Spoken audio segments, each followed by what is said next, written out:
जय श्री राधे कृष्ण मित्रों। जीवन में हर इंसान किसी न किसी भय से जूझ रहा है। किसी को भविष्य का डर है, किसी को असफलता का, किसी को अपनों को खोने का भय है, तो किसी को अपने सपनों के टूट जाने का।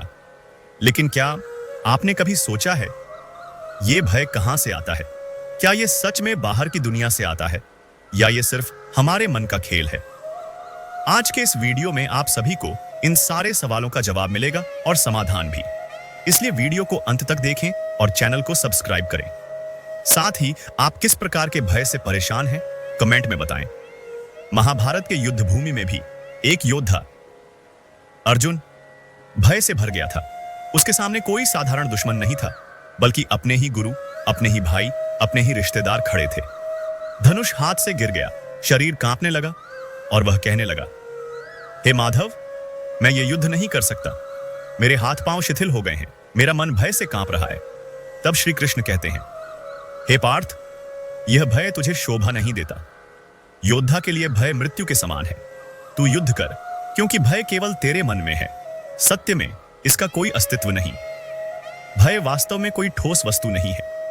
यह एक विचार है, एक कल्पना है जो हम अपने ही मन में बना लेते हैं। अधिकतर मामलों में हम जिस बात से डरते हैं वह कभी होती ही नहीं। जैसे एक बच्चा अंधेरे में एक रस्सी को देखकर डर जाता है कि यह सांप है। उसका दिल तेजी से धड़कने लगता है, पसीना आने लगता है, शरीर कांपने लगता है। लेकिन जैसे ही रोशनी पड़ती है उसे पता चलता है कि वो तो बस एक रस्सी थी। भय भी ठीक ऐसा ही है। अज्ञान के अंधकार में पनपता है और ज्ञान के प्रकाश से मिट जाता है। अभयम सत्व समशुद्धि ज्ञान योग व्यवस्थिति, अर्थात निर्भयता, सात्विक शुद्ध और ज्ञान योग में स्थित होना, यह दैवी गुण है। श्री कृष्ण कहते हैं, भय तभी आता है जब हम अपने भीतर भगवान को भूल जाते हैं और अज्ञान में जीते हैं। ज्ञान, आत्मविश्वास और सही दृष्टिकोण ये भय को समाप्त कर देते हैं। मनु नाम का एक युवक था जो गांव से शहर नौकरी करने आया। पहली बार बड़े ऑफिस में इंटरव्यू देने जा रहा था। मन में कई डर। अगर मैं गलती कर दूं तो, अगर लोग मुझ पर हंसें तो, अगर मेरा चयन न हुआ तो। उसका यह डर इतना बढ़ गया कि इंटरव्यू से एक रात पहले ही उसने जाना ही छोड़ दिया। यानी जो चीज अभी हुई ही नहीं, उस डर ने उसे पहले ही हरा दिया। यही सबसे बड़ा सच है।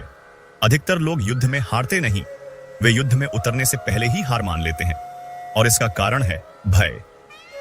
पार्थ, भय वही अनुभव करता है जो अपने को असहाय समझता है। जिसका विश्वास अडिग है, जिसे अपने कर्म पर भरोसा है, उसके लिए भय का कोई अर्थ नहीं।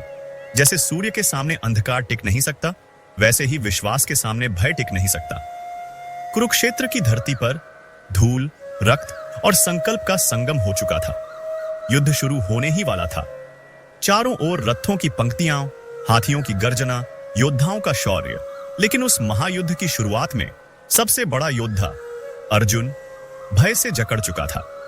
अर्जुन का भय किसी साधारण डर जैसा नहीं था। वह 3 स्तरों पर था। पहला, भावनात्मक स्तर, मैं अपने प्रियजनों को कैसे मारूं। दूसरा, नैतिक स्तर, क्या यह युद्ध सही है। तीसरा, परिणाम स्तर, अगर मैंने जीत भी ली तो किसके लिए। इस पर श्री कृष्ण कहते हैं, हे पार्थ, जो व्यक्ति अपने कर्तव्य से मुंह मोड़ता है उसका जीवन केवल पछतावे का मैदान बन जाता है। कर्तव्य वह अग्नि है जो भय के सभी तंतु जलाकर राख कर देती है। श्री कृष्ण ने अर्जुन को सिखाया, जब भय आए तो अपने कर्तव्य पर ध्यान दो, परिणाम पर नहीं। स्वधर्मं पिचावेक्ष्य न विकम्पितुमर्हसि, धर्म्याद्धि युद्धात् श्रेयोन्यत् क्षत्रियस्य न विद्यते। अर्थात, हे अर्जुन, अपने क्षत्रिय धर्म को देखकर तुझे विचलित नहीं होना चाहिए, क्योंकि क्षत्रिय के लिए धर्म युद्ध से बढ़कर कोई श्रेष्ठ कार्य नहीं है। श्री कृष्ण के अनुसार डर के 3 कारण हैं। पहला, अज्ञान। जब हम किसी चीज को पूरी तरह नहीं समझते तो हमारा मन उसे बढ़ा चढ़ाकर डरावना बना देता है। जैसे अंधेरे में छाया को भूत समझ लेना। इसका समाधान है ज्ञान का प्रकाश लाना। दूसरा, आसक्ति। जब हम किसी चीज या व्यक्ति से अत्यधिक जुड़ जाते हैं तो उसे खोने का भय हमें घेर लेता है। जैसे अर्जुन का अपने भाइयों और गुरु से लगाव। इसका समाधान है संभव और त्याग का अभ्यास। तीसरा, फल की चिंता। जब हम कर्म करने के बजाय परिणाम के बारे में सोचते हैं तो भय पैदा होता है। जैसे इंटरव्यू देने से पहले ही फेल होने का डर। समाधान, कर्मयोग, केवल कर्म पर ध्यान दो। एक बार एक साधु जंगल में ध्यान कर रहा था। अचानक एक शेर आया, दहाड़ते हुए उसकी ओर बढ़ा, लेकिन साधु ने आंखें बंद ही रखी और मन में श्री कृष्ण का नाम जपते रहे। शेर पास आकर रुक गया और धीरे धीरे पीछे मुड़कर चला गया। गांव के लोग आश्चर्य से पूछने लगे, महात्मा जी, आपको डर नहीं लगा? साधु मुस्कुराकर बोले, मैंने तो सोचा अगर श्री कृष्ण ने शेर भेजा है तो यह भी उनकी इच्छा है, और अगर बचना है तो वह भी उनकी कृपा है। जब आपका विश्वास भगवान में होता है तो भय आपको छू भी नहीं सकता। श्री कृष्ण कहते हैं, पार्थ, जैसे समुद्र में लहरें आती जाती हैं, वैसे ही भय भी आता और जाता है, लेकिन समुद्र अपनी गहराई में शांत रहता है। तू भी वैसा ही बन, बाहरी तूफानों से अड़िग, भीतर से शांत। भय को जीतने के लिए कर्तव्य पर ध्यान दो। अज्ञान, आसक्ति और फल की चिंता, ये भय के 3 मुख्य कारण हैं। भगवान पर पूर्ण विश्वास रखने से भय का कोई अस्तित्व नहीं रहता। श्री कृष्ण अर्जुन से कहते हैं, पार्थ, भय एक ऐसा मेहमान है जिसे जितना स्वागत दोगे वह उतना देर तक ठहरेगा, लेकिन अगर तुम उसे पहचान लो और दरवाजा बंद कर दो तो वह पल में चला जाएगा। आओ, मैं तुझे 5 ऐसे उपाय बताऊं जो भय को सदा के लिए तेरे जीवन से निकाल देंगे। पहला उपाय है, ज्ञान का दीप जलाओ। भय अंधकार में पनपता है, ज्ञान के प्रकाश में मिट जाता है। जब किसी चीज से डर लग रहा हो, उसके बारे में सही जानकारी लो। अज्ञान वह जाल है जिसमें भय फंसकर बड़ा हो जाता है, और ज्ञान वह तलवार है जो इस जाल को काट देती है। दूसरा उपाय है, वर्तमान में जियो। फल की चिंता मत करो, अभी के पल पर ध्यान दो, न कि आने वाले परिणाम पर।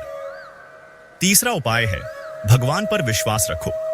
जब आप मान लेते हो कि ब्रह्मांड में जो भी हो रहा है वह ईश्वर की इच्छा से है, तो डर की पकड़ ढीली हो जाती है। पार्थ, जब तेरा जीवन मेरी डोरी से बंधा है तो तू कैसे गिर सकता है? चौथा उपाय है, भय का सामना करो। भय से भागने पर वह और बड़ा हो जाता है, सामना करने पर वह छोटा पड़ जाता है। जैसे पानी में डूबने के डर को दूर करने का तरीका है तैरना सीखना। पांचवा उपाय है, सेवा और करुणा अपनाओ। जब हम खुद से ज्यादा दूसरों की मदद पर ध्यान देते हैं तो अपने डर छोटे लगने लगते हैं। जैसे युद्ध में सैनिक अपने डर को भूलकर अपने साथियों की रक्षा करता है। अर्जुन का परिवर्तन की कहानी। युद्ध भूमि में श्री कृष्ण ने सिर्फ शब्द नहीं बोले, उन्होंने अर्जुन को उसका असली स्वरूप दिखाया, विराट रूप। अर्जुन ने देखा कि सारा संसार, सभी योद्धा, सब कुछ पहले से ही ईश्वर की योजना में बंधा है। तब उसे समझ आया, मुझे केवल साधन बनना है, करने वाला तो वही है। उस क्षण भय पिघल गया। उसने गांडीव उठाया और कहा, हे केशव, अब मैं युद्ध करूंगा। यह सिखाता है, जब हम मान लेते हैं कि जीवन में सब ईश्वर के नियंत्रण में है, तो हम निर्भय होकर अपना काम कर सकते हैं। अंत में श्री कृष्ण अर्जुन को एक रहस्य बताते हैं, पार्थ, तुझे एक अंतिम रहस्य बताऊं। भय को खत्म करने का सबसे शक्तिशाली तरीका है अपने जीवन का उद्देश्य इतना महान बनाना कि भय को उसमें जगह ही न मिले। जब तू अपने लक्ष्य में डूब जाता है, जब तू अपने कर्तव्य में इतना रच बस जाता है, तो डर तेरे दरवाजे पर दस्तक देने की हिम्मत भी नहीं करता। सर्वधर्मान परित्यज्य मामेकम शरणम व्रज, अहम त्वाम सर्व पापेभ्यो मोक्षयिष्यामि मा शुचः। अर्थात, हे अर्जुन, सभी धर्मों को त्याग कर केवल मेरी शरण में आ जा, मैं तुझे सभी पापों से मुक्त कर दूंगा, तू शोक मत कर। इसका अर्थ है, जब तू अपने अहंकार, अपनी चिंता, अपने डर को छोड़कर पूरी तरह ईश्वर की शरण में आता है, तो डर का कोई वजूद नहीं रहता। पार्थ, भय वह बादल है जो तेरी दृष्टि ढक देता है, लेकिन याद रख, सूर्य हमेशा चमक रहा है। सिर्फ बादल को हटा दे, प्रकाश अपने आप आ जाएगा।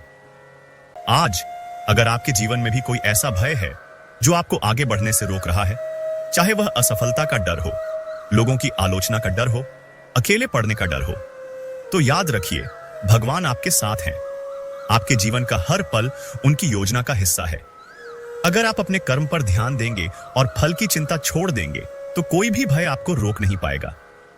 तो आज ही संकल्प लें, भय को नहीं, विश्वास को अपनाएंगे, भागने के बजाय सामना करेंगे और अपने हर कदम पर श्री कृष्ण का नाम लेकर आगे बढ़ेंगे, क्योंकि जब कृष्ण साथ हैं तो हर डर छोटा है और हर सपना संभव।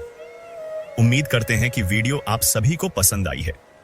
अगर पसंद आई है तो वीडियो को एक लाइक करें और वीडियो को शेयर जरूर करें। मिलते हैं अगले वीडियो में, अपना ख्याल रखिए। जय श्री राधे कृष्ण।